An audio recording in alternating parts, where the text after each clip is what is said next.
नमस्कार प्रणाम, मैं सौरभ सावरिया, भोजपुरी लोक गायक। आजमगढ़ की तमाम देवतुल्य जनता को हाथ जोड़ के प्रणाम करता हूं और आप सभी दोस्तों, मित्र, बड़े बुजुर्ग साथियों को भी बधाई देता हूं जो निरहू भैया को ये ऐतिहासिक जीत दिलाई है। जय श्री राम, जय श्री राम। जितले निरहुआ जी सांसद चुनौआ दी है बधैया आजमगढ़ हर गौआ। बहुत बहुत बधाई हो निरहू भैया को। जितले निरहुआ जी सांसद चुनौआ दी है बधैया आजमगढ़ हर गौआ।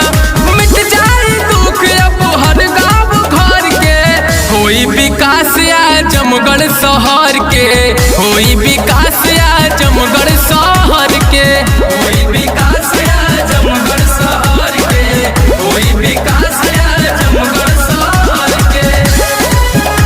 ना केहू छोट ना केहू बड़ा, सबके बराबर के हक लड़े वाला मसीहा मिल गइल बा। आपन निरहुआ भैया आज आजमगढ़ से जीत गइल बा, चुनौआ जीत गइल बा।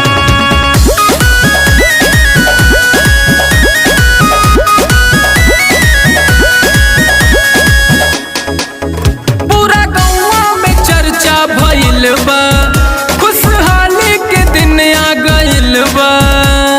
ए चाची सुन ले माई, सबकर विकास।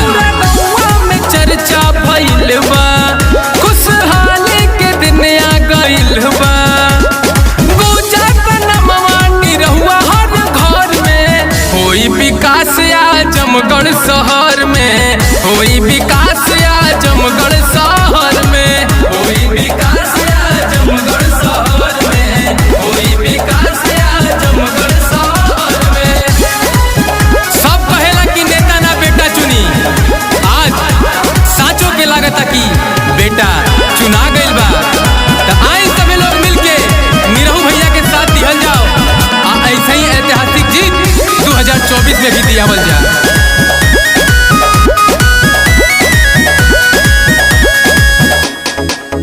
आजमगढ़ के दिनेश भैया शान हो, पूरा दिल्ली ले हो गइल नाम हो।